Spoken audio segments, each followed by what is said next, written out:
Did you know there was another Titan Legio other than the Ordo Sinister that utilized Psychic Titans? Not only that, but also used Xenotech to create said Legio's psychic powers. A Titan Legio that never fell to chaos, despite fighting Custodes, Space Wolves, Dark Angels, and other seemingly loyalist Titans. A Titan Legio whose history even predates that of the Imperium of Man, and even the Emperor's unification wars by thousands of years. I am talking about none other than Legio Zobiacs and their Black Iron Cores, otherwise known as the Iron Vigil of Zhao Arcad. Don't forget to like and subscribe. In truth, a Titan has only three enemies against which it must guard: folly, hubris, and another of its own kind. This quote is the opening quote of Legio Zobiacs' section in the Horus Heresy Book 7, Inferno. It's a quote by none other than Grandmaster Vulcus of the Ordo Sinister. The Ordo Sinister being the Emperor of Mankind's personal secret Titan Legio. A Titan Legio exclusively comprised of Titans that can manifest immense psychic powers on the battlefield. A Titan Legio with unnumbered droves of Psychers bound within their massive hulls. A Titan Legio built to destroy other Titans. Folly, hubris, and another of its own kind. I suspect it's no coincidence that the official introduction of Legio Zobiacs would have the only ever named Grand Master of the Psychic Titan Legion talking about the threat of its own kind. For you see, Legio Zobiacs is a Psychic Titan Legion as well. Keep the Ordo Sinister front and center in your mind, we'll be talking about them again soon. Born of the Forge World Zhao Arcad, Legio Zobiacs and its mysteries predate that of the Imperium. We know from Book 7 Inferno that the prototype Black Iron Cores, the source of Zobiacs' abilities, which we'll explore shortly, were manufactured sometime before 827.M27, some 2,000 years before the Emperor's resurgence on Terra, utilized during a civil war of sorts on the Forge World. Inferno reveals to us that these Black Iron Cores Frankenstein Eldari technology. And though it's not explicitly confirmed, a Black Iron Core within an Iron Vigil Titan is almost certainly a Titan with Eldar Wraithbone embedded within its heart, as the most potent ability granted by the Black Iron Cores seems to draw an undeniable parallel to the transcendent properties of Wraithbone. What property is that, you ask? If you've ever loved Avatar: The Last Airbender, what I'm about to explain to you that makes the Iron Vigil so lethal will become clear quite quickly. Those princeps of Zobiacs bound to their Black Iron Cores gain a number of abilities, the most potent of which being access to the combat experience and knowledge of every single Titan pilot to sit on the throne in which they now sit, essentially forcing the princeps into entering a Titan Avatar state.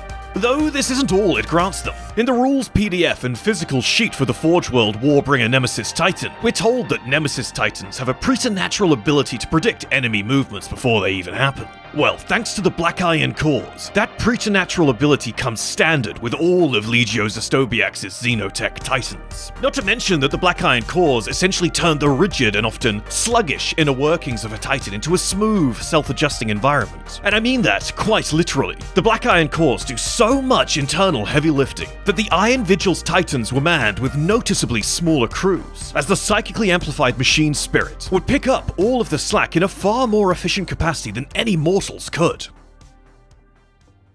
As the master of mankind tore his way across the galaxy, erecting the Empire of Man at record pace, the techno-monarchs of Zhao Arcad were more than happy to receive the forming Imperium as its masters. You see, Zhao Arcad was positioned in a part of the galaxy where natural resources were scarce and raiders were plentiful, likely a contributing factor towards the tech adepts aping and mutilating psychic Eldar technology into their own war machines as a means of survival. In fact, so barbaric was Zhao Arcad's practices that the first Iron Cores, used thousands of years before the Emperor showed up, were fit into battle automatas. And whilst none can say what specific gifts said automatas were granted from these prototype cores, one has to assume at least a growth in combat efficiency for the Magi to continue adapting and improving upon this technology. As you might expect, the Arcadian Forge Fanes kept all of this a secret from the Emperor and his Imperium. Xenos tech and meddling with warp powers was something the Emperor would squash if a Forge World were to commit such a heresy open and brazenly. However, the same could not be said for the Thousand Sons Legion and their Primarch, Magnus the Red. Now, normally I would take this opportunity to quote books and or sources to show you Magnus's overwhelming trait of meddling and delving into the forbidden as a way to draw a comparison between the Thousand Sons and the Arcadian Forge Fanes. But to be honest, it'd be a lot easier to list off the books or novels where Magnus is mentioned and isn't sticking his nose into something forbidden or ethically questionable.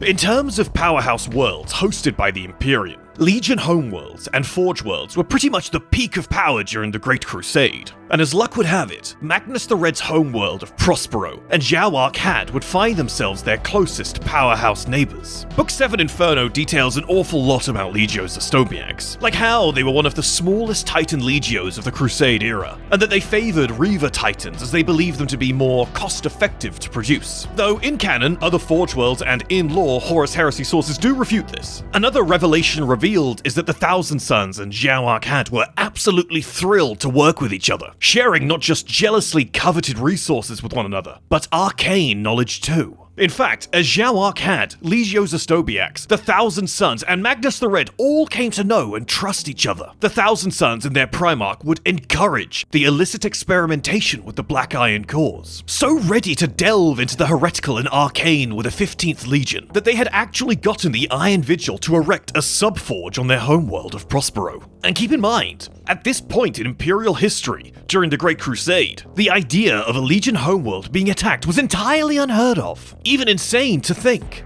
Therefore, I would posit that the subforge was not placed on Prospero for any defensive potential, but simply as a joint research endeavor. A place where the techno-mysteries of Mars, the arcane sorceries of Magnus, and the xeno-heretic of Zhao Arcad could all coalesce in one place. Though as I say out loud now, that this subforge was never meant for war, war would come nonetheless.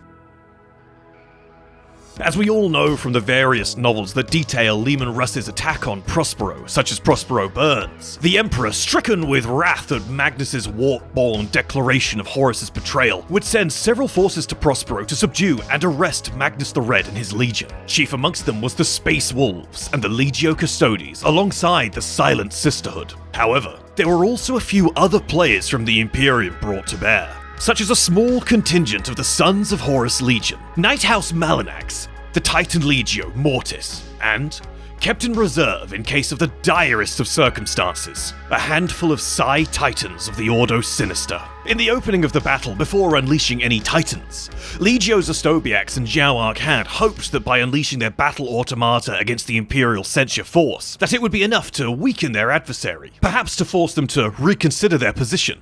However, against the god engines of Legio Mortis, this was folly. Just for context, Legio Mortis were one of the greatest, most successful Titan Legios ever. Horus Heresy Book 1, Betrayal, even tells us that Mortis was once the glorified attack dogs of the Fabricator General of Mars, the foremost power of the ancient Mechanicum, and then went on to become the favoured Titan Legio of none other than the arch-traitor himself, Horus Lupercal.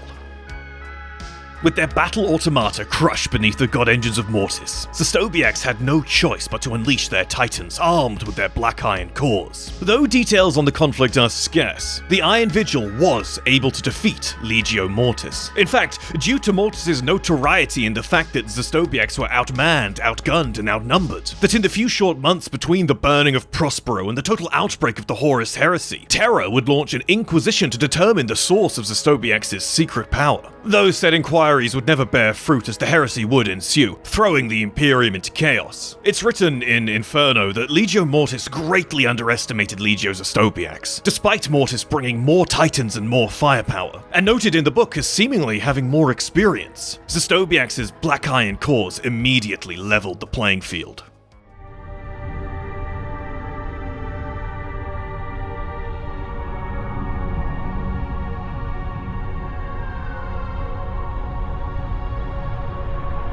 Brute ships, staggered line. Shipmaster, they outnumber us 3-1. Then it is an even fight. All cruisers fire at will. Burn their mongrel hides. Mortis' defeat was marked as a great humiliation to the Legio. However, this underdog victory was to be short-lived. The defeat of Mortis at the hands of what has long been considered an inferior force of Titans provided a single question mark in a battle full of question marks. You see, Prospero ripped the warp asunder in the clouds above the world. The whole planet became engulfed in unreality to varying degrees. Rumors of the first ever Wolfen would appear. The Thousand Sons flesh change came back with a vengeance. Some of Magnus's legionaries even begged for death at the hands of the Custodes as this all took place. All while one Primarch would rampage through the streets, and another would remain holed up in his quarters, ostensibly waiting for the end whilst his sons died in droves. Nothing about Prospero went as planned.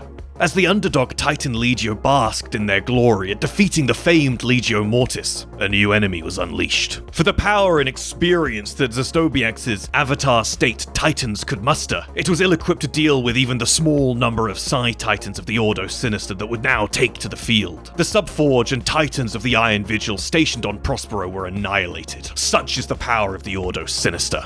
No amount of gleaming into the future through the warp, or having the experience of eons, could prepare the Titan Princeps of Zobiacs for the unfathomable power of the Emperor's personal psychic Titan Legio. We all know what transpired on Prospero from that point onward. However, this would not be the end of Legio Zobiacs' story. As the Horus Heresy soon broke out in full and the galaxy was set aflame, the Forge World of Zhao-Arcad, the home of Legio Zobiacs, would sit quietly. For over a decade, the Civil War would lay waste to the Imperium. And during that time, for reasons unexplained, neither the traitors nor the loyalists would dare bring themselves upon Zhao-Arcad until 013 M31, a year or two before the heresy officially ended. You see, Zhao-Arcad's relationship with the Thousand Sons Legion wasn't just one of mutual growth and development. It was a relationship of respect and trust. A respect and trust that was so great that when the Thousand Sons were declared traitors, the Forge World of Zhao-Arcad had absolutely no problem with making itself a refuge for legionaries of the 15th Legion who weren't taken by the rubric. But as written in White Dwarf 478, a subfleet of the Dark Angels Legion who heard of the Forge World harboring heretic Astartes would come to slay the sons of Magnus. It's worth noting here that in the same White Dwarf publication, these Thousand Sons legionaries claimed to be adamant loyalists. As the Dark Angels fleet landed, they were met by a whole fellowship of the 15th Legion with their guns not drawn, claiming loyalty to the Emperor. In all likelihood, these warriors were unaware of the events of the heresy and were just waiting on Zhao-Arcad for the dust to settle, so they could rejoin the Imperium as allies. Though, if you know anything about Lionel Johnson and his sons, you know that on their pilgrimage from Macragge to Terra at the end of the Horus Heresy had them lay waste to literally everything in their path with absolute prejudice. Despite the 6th Fellowship of the Thousand Sons' friendly proclamations, the Dark Angels opened fire on them immediately. Over the coming battle, the Thousand Sons would dig into the Forge World, turning the landing zone into a maelstrom of psychic powers and bolt fire. Dark Angels' losses were high, losing hundreds of Marines quickly. However, the Sons of the Lion would eventually launch a series of counterattacks that would see the loyalist Thousand Sons put on the back foot. Up until now, it is presumed that Zobiacs didn't want to interfere in this Astartes on Astartes warfare. However, seeing their brothers from Prospero facing a final death, the Iron Vigil took to the field and brought destruction upon the Dark Angels' purging fleet. So devastating was the Iron Vigil's reaping upon this subfleet of the First Legion that all they could do was retreat into orbit of the world and create a temporary blockade until Lionel Johnson himself arrived. At this point, there are no records of the Lion ever arriving at Zhao-Arcad. In fact, the Arcadians seem to have gotten off pretty much scot-free from this point. Though in the coming few years, after the closure of the heresy, the Great Scouring would begin. The Loyalists tore a bloody path across the galaxy anew, and when they reached Zhao-Arcad, the Forge World was reconquered and brought back into the Imperium's fold. Though I would take this reconquering with a pinch of salt. The Imperium at this time needed all the help they could get, and a pretty much unscathed Forge World still proclaiming loyalty was akin to a golden goose in this new dark age. And as no recorded battle or war ever took place for Zhao-Arcad after the Dark Angels' exodus, it's highly likely that the remaining loyalist Thousand Sons fled before the Scouring fleet arrived to reintegrate the Forge World into the wider Imperium. And what happened to the Black Iron Core Titans, you ask?